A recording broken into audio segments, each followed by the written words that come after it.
Assalamualaikum dan selamat pagi semua. So hari ini kita akan belajar berkaitan dengan third law of thermodynamics. So jadinya this is the introductions. Okay, berkaitan dengan third law of thermodynamics. So kita recall semula berkaitan dengan topik sebelum ni. So kita dah tahu bahawa del S over del T pada constant P adalah bersamaan dengan CP over T. So jadinya kita dan CP ni nilai dia sentiasalah positif. So sama juga dengan temperature. So apabila CP sentiasa positif dan temperature pun temperature pun positif. So sekiranya temperature ni turun sehingga kosong. So apa yang jadi dekat sini adalah so jadi CP juga akan jadi kosong. Okay, so bila temperature kosong, so CP akan kosong. Jadinya change of CP juga akan kosong. Bila change of CP kosong, jadinya delta S akan jadi kosong. So ini adalah perkaitan dia lah. Okay. Alright, so ini kita panggil perkaitan ini kita panggil sebagai Nernst heat law. Okay, untuk third law punya formulation menyatakan bahawa entropi kalau dalam keadaan pure solid yang pure lah, maksudnya dia tak ada campuran apa-apa semua, dan dia punya kristal tu dalam keadaan kekisi dia perfect, tak ada defect langsung, okay? Dan keadaannya adalah dalam keadaan 0 Kelvin, so nilai delta S tu adalah bersamaan dengan kosong. So itu adalah third law punya takrifan lah, okay? So jadinya di bawah ini awak akan nampak bahawa ada standard entropi. Standard entropi ni adalah S, dia ada not dekat atas tu dan juga T. So kita panggil dia sebagai standard entropi. So standard entropi ni dia punya pressure adalah 1 atm dan temperature-nya adalah 0 Kelvin. Okay. Dan lagi satu dia punya simbol adalah ST. ST ni adalah entropi solid pada pressure tertentu dan juga temperature tertentu. Okay, so sekarang ni kita nak tengok standard entropy dekat different processes. Yang pertama adalah pada keadaan melting dan evaporation process. So proses melting dan evaporation ni maksudnya molekul tu, keadaan molekul akan lebih disorder lah daripada solid kepada gas kan. So jadi disorder of the molecule tu akan meningkat. So bila disorder meningkat maksudnya delta S dia juga akan meningkat. So cara pengiraan untuk standard entropi ni adalah kita ambil daripada suhu kosong hingga pada suhu melting point. So ini kita pakai rumus CP dt over T, and then pada keadaan perubahan fasa daripada solid kepada liquid, so kita akan ambil delta H melting dibahagi dengan T melting point dia. Okay, kemudian bila dah keadaan liquid dia akan naik lagi suhu dia kan. Okay. So kita akan kira lah T melting point ni sampailah T boiling point dia. So dekat situ ada CP liquid bahagi dengan temperature.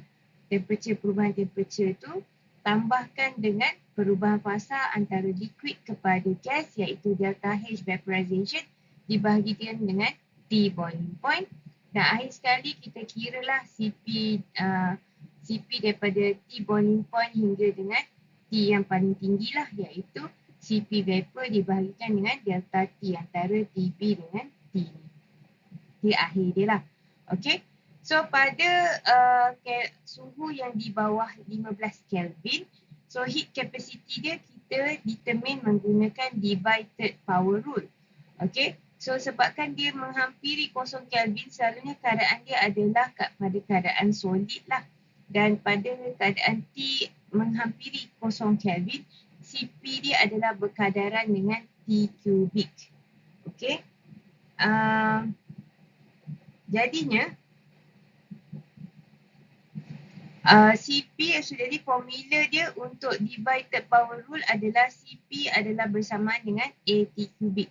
A ni adalah pemala untuk divided power rule lah. Okay. Alright. So jadi kalau kita nak kira entropi pada suhu 15 Kelvin, so jadi kita akan ambil daripada 0 Kelvin hingga 15 Kelvin. So secara generalnya penulisan kiraan entropi adalah CP dt over T, dan kemudian kita gantikanlah CP ini kepada AT kubik. Okay, AT kubik DT over T.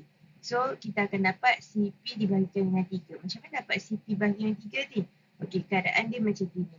So, jadi AT kubik DT bahagi dengan T, integration kan. So, T dengan T ni cancel out. So, jadi kita akan dapat AT kuasa 2 DT. Okay. So, jadi AT kuasa 2 DT ni kita akan dapat AT kuasa 3. Okay. 2 tambah 1 kan. So, jadi AT kuasa 3 dibahagikan dengan 3 lah. So, jadinya AT kuasa 3 ni adalah bersamaan dengan CP. So, dia ganti balik jadi CP bahagi 3. That's why lah dapatlah nilai ini. CP bahagi 3. Alright. Dalam free energy, ada 2 jenis free energy yang awak kena tahu. Yang pertama kita panggil dia sebagai Helmholtz free energy atau simbolnya adalah A. Selalunya Helmholtz free energy ataupun simbolnya A ataupun perubahan A itu kita panggil sebagai delta A ni. Kita hanya ambil berat pengiraan energi dalam bentuk expansion dan compression gas sahaja. Okay. So dia tak menyebabkan reaction lah, chemical reaction. Dia hanya expansion dan compression. Okay. So another type of free energy kita panggil dia sebagai Gibbs free energy atau simbolnya adalah G. Atau kalau kita nak ukur perubahan G tu adalah delta G. Okay, so delta G ni saya rasa you all dah biasa tengok daripada general chemistry pun kita pernah tengok delta G ni. Delta G ni sebab kita mengambil kira berkaitan dengan chemical reaction. Okay, so jadinya kedua-duanya adalah free energy. Cumanya A tu dia hanya mengukur expansion dan compression dia. Maksudnya adakah keadaan tu kita nak predict spontaneity proses tu. Okay, tapi A ni hanya predict spontaneity proses tu yang kata expansion compression. Kalau delta G dia akan prediction dia ke arah spontaneous of the reaction lah, chemical reaction tu spontaneous ke non-spontaneous ataupun dia berada dalam keadaan equilibrium. Okay, so normally kalau delta A ataupun DA dengan DG ni dalam keadaan kosong, kita panggil dia dalam keadaan equilibrium. Tapi kalau dia kurang daripada kosong, dia adalah dalam keadaan in-equilibrium dan selalunya dia adalah keadaan spontaneous. Maksudnya proses tu spontaneous lah. Kalau delta G sama dengan negative value ataupun delta A negative value, so keadaan dia adalah spontaneous process. Macam tu. Ada empat basic fundamental equation yang sangat penting dalam thermodynamic. So yang kita list out di sini nombor 1, nombor 2, nombor 3 dan nombor 4. Dan keempat-empat ni kita panggil sebagai Maxwell equation lah. Okay. Dan equation ni sangat penting especially dalam keadaan soalan-soalan yang bertanyakan berkaitan dengan pembuktian equation. Contohnya okay, dia tulis equation ni, okay, buktikan equation ni adalah sebegini. So kita memang memerlukan fundamental equation ni untuk kita buat substitution. Okay, so jadi keempat-empat basic fundamental equation untuk thermodynamics ni adalah sangat penting untuk awak ingat. So ada cara dia macam mana nak ingat. So jadinya mula-mula awak lukis dalam bentuk kerusi. Okay, kerusi macam gini. Okay. Alright. And then kemudian bila dah lukis dalam bentuk kerusi lebar ni, okay, kemudian kita labelkan dia punya parameter. Macam mana nak labelkan parameter? So ingat saya punya, inilah cara apa kata? Kita panggil dia punya ayat dia lah.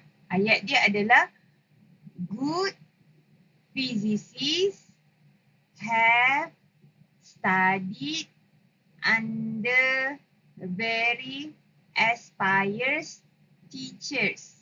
Saya ulang lagi sekali. Good physicists have studied under very aspires teachers.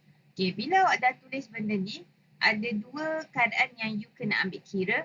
Yang pertama, you kena baca benda ni daripada kanan ke kiri. Maksudnya kita baca macam ni lah kitaran dia daripada huruf G sampai last sekali jumpa huruf T.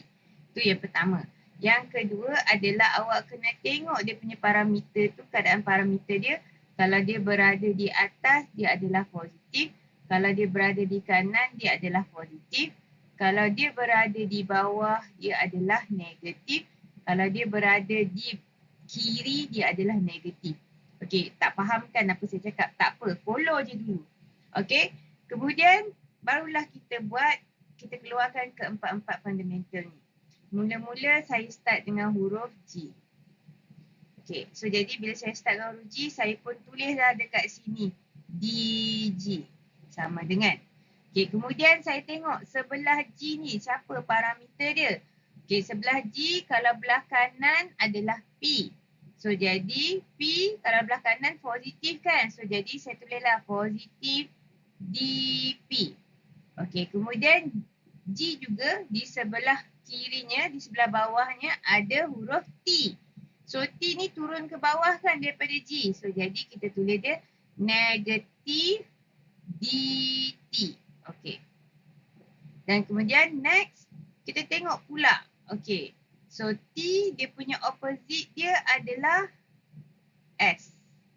So jadinya kita tulislah depan T tu adalah STT. Okey, dan kemudian P ni opposite dia adalah V. So jadinya kita tulislah depan P tu adalah V. So jadinya dapatlah rumus delta G DG sama dengan plus VDP minus SDT. Sama tak dengan equation yang nombor 4? Sama kan?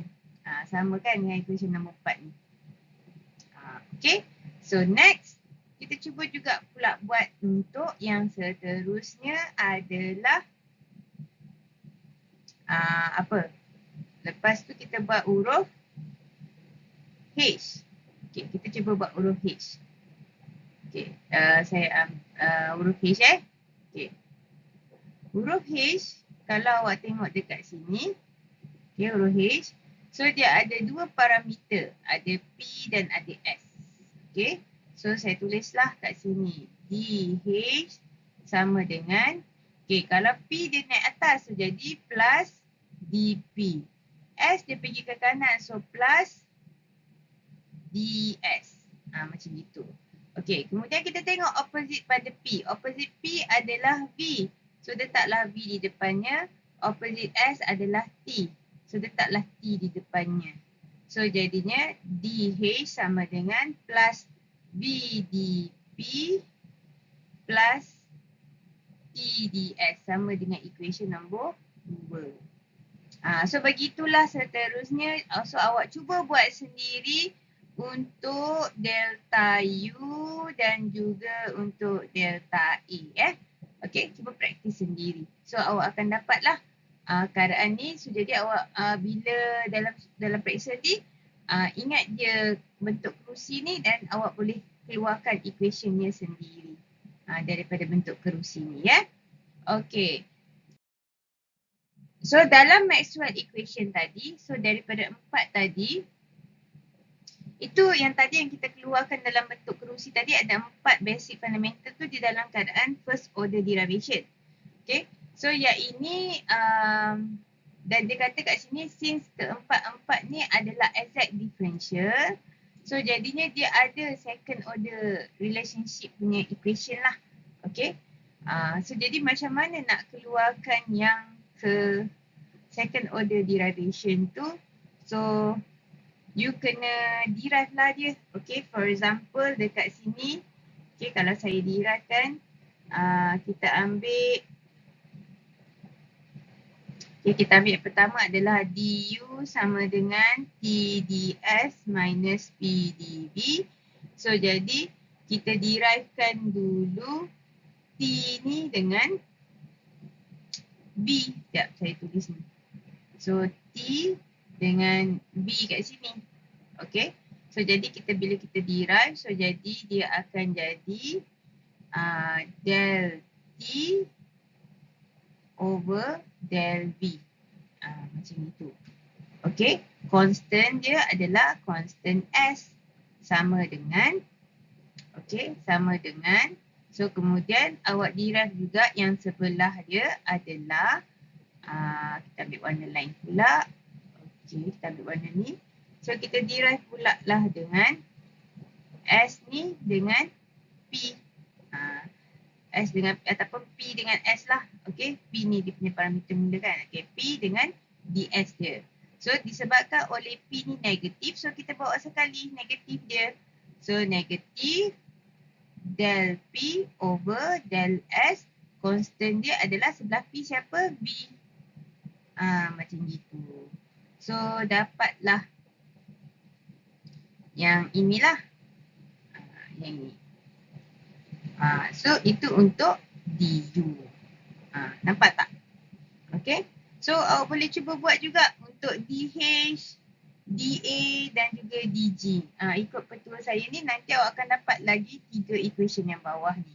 So itu adalah caralah macam mana nak mengingat, okay, untuk keempat-empat basic fundamental equation thermodynamic dalam keadaan first order derivation dan juga second order derivation. Sebab yang sampainya adalah yang selalunya kita akan pakai second order ni. Ada kala kita pakai yang first order, ada kala kita ambil, kita buat pertukaran terus daripada second order ni. Contohnya dalam equation tu ada del T over del V constant S. Kita nak tukarkan kepada negatif del P over del S constant V ni. Pun boleh juga berlaku. So kita buat substitution daripada second order derivation ni. Okay. So cuba sendiri untuk lagi 3 punya equation ni untuk second order derivation. Okay. Tengok boleh dapat ke tak. Kalau tak dapat, kita bincangkan sama-sama dalam kelas akan datang. Okay, so sekarang kita pergi kepada property of A. So ciri-ciri A ni lah. Okay, so ciri-ciri A dalam pengembangan gas. So kita tahu bahawa fundamental untuk dA, fundamental equation dA adalah sama dengan negatif S dt minus P dV. Okay. So bila kita buat first order derivation bagi parameter V dan juga parameter T, so kita dapatlah kita punya ni first order derivation dan kita boleh samakanlah bahawa del A over del T constant T adalah sama dengan negatif S dan del A over del V pada constant T adalah sama dengan negatif P. So apa dia nak cakap dekat sini? Okay, dia nak tunjukkan dekat sini bahawa parameter temperature dengan volume ni, okay, contohnya saya tunjuk temperature dulu lah. Temperature ni, bila kita increasekan dia, so jadi, kata apa, work done kita ukur dalam bentuk free energy A ni lah, Helmholtz ni. So dia akan reduce. Sama juga dengan volume ni. So apabila volume ni kita tingkatkan, so jadinya work done dalam bentuk free energy bagi Helmholtz ni akan menurun. Itu yang dia nak cuba sampaikan lah. Dekat sini property of A kat sini. Okay. Okay, bagi property untuk G. Okay, so jadi ada equation dG tadi. So dG sama dengan negatif S dt plus V dP. So jadi dia punya dua parameter yang terlibat adalah parameter temperature dan juga pressure. So apa yang dia nak terangkan dekat sini? So jadi temperature dia, apabila temperature dia meningkat, so jadinya G ni akan berkurangan lah. Okay, so temperature meningkat. So jadi G ni ataupun Gibbs free energy ni akan berkurangan. Sama juga pada keadaan pressure. So jadi apabila perubahan pressure berlaku di sini, so G ni juga akan menurun. Okay, at constant T gives free energy for pure substance from standard P to P.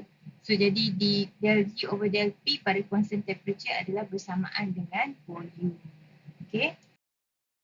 Alright, so jadi dekat sini dia nak tunjukkan juga macam mana dia mengeluarkan equation, okay, yang melibatkan standard Gibbs free energy. So So daripada DG tadi, so dia buatlah G not T ni adalah standard Gibbs free energy lah terhadap G. Dan awak tahu kalau standard Gibbs free energy, pressure dia adalah 1, temperature dia adalah 0. So that's why lah pressure dekat sini, integration ni adalah 1. Okay. So P ni ikut kepada keadaan yang tertentu lah. So dia integrate terhadap V dP. So dia integration of dg akan dapat G minus dengan G not T ni. Okay. And then equal kepada pressure dia 1 P V dP. And then you akan dapatlah equation yang ini. Okay. So tadi saya cakap lah G not T ni adalah standard Gibbs free energy.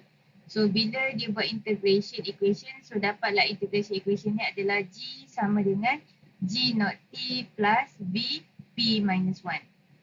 Pada dalam keadaan solid ataupun liquid, nilai V ni adalah sangat kecil. So jadi dia akan assume lah bahawa dia seakan-akan nilai dia adalah kosong. So bila awak letak V ni kosong, so akan dapatlah bahawa G ni bersamaan dengan standard Gibbs free energy.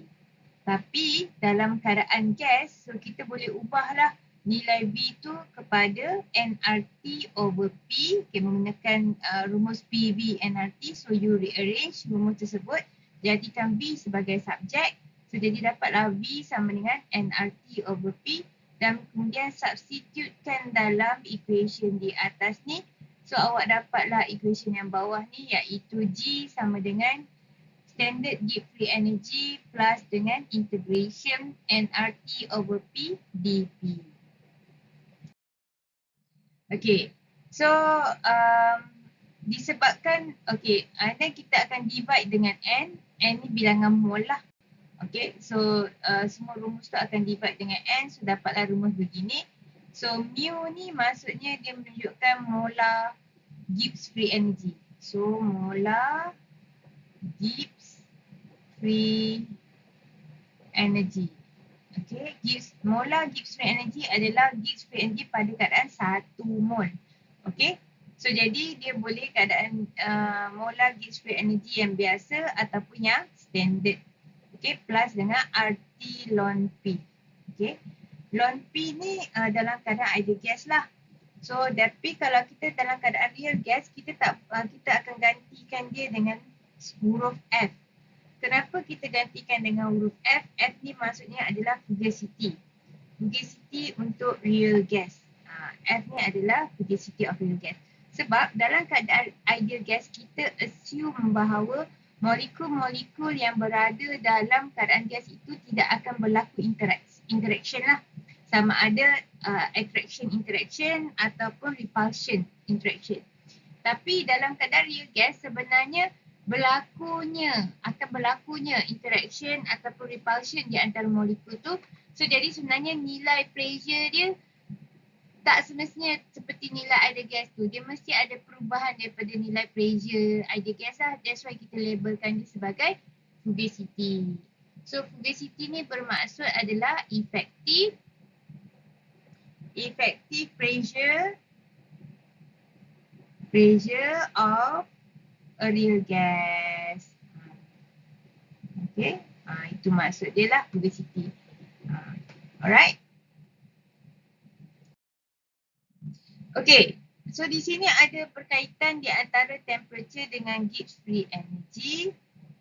Okay, so perkaitan pertama adalah dalam keadaan DG sama dengan negatif SDT plus VDP, di mana bila kita samakan del G over del T constant pressure ni, kita akan dapatkan dengan negatif F, menunjukkan bahawa perubahan T semakin tinggi T ni, DG ni akan menurun lah. Okay, so perkaitan lain adalah kita boleh kaitkan G ni dengan H minus TS.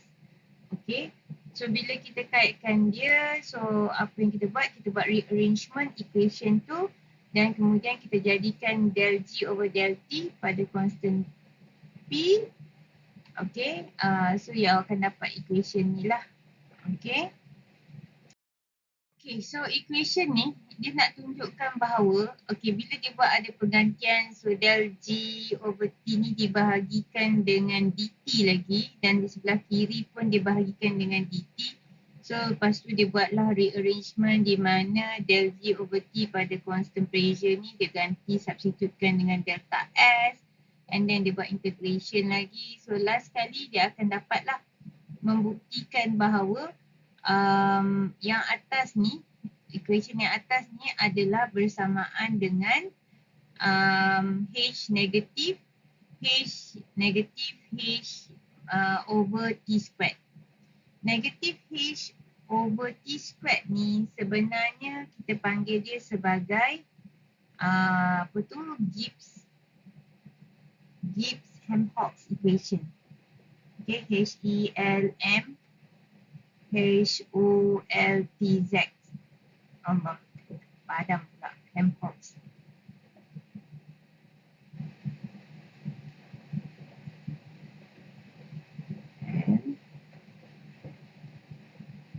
Okay, equation. Okay, Gibbs-Helmholtz equation.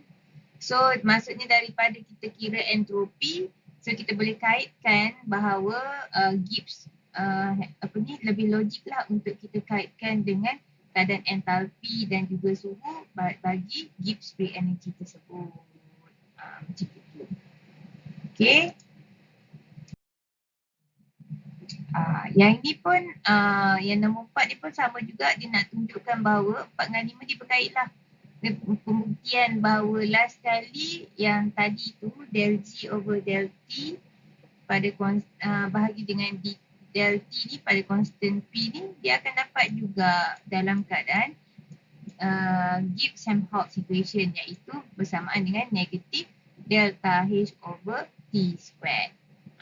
So jadi equation 1 dengan 5 ni kita panggil sebagai Gibbs-Helmholtz equation sebenarnya. Alright. Okay, so di sini ada beberapa soalan yang saya nak awak cuba selesaikan. Okay, saya ada sediakan 3 soalan sebenarnya. So cuba selesaikan ketiga-tiga soalan tersebut. So ini adalah soalan nombor 1 berkaitan dengan pengiraan lah. Delta U, delta H, Q, W, delta S, delta G, delta A. Daripada first law sampailah third law of thermodynamics. Question nombor 2, saya nak tengok macam mana awak faham equation ni mengira delta G dan juga delta S dia. Okay. Dan question nombor 3 adalah proof equation. Macam saya cakap tadi kan, so dia ada proof equation. So jadi cuba dan kita akan bincangkan pada kelas minggu hadapan. Okay, Assalamualaikum.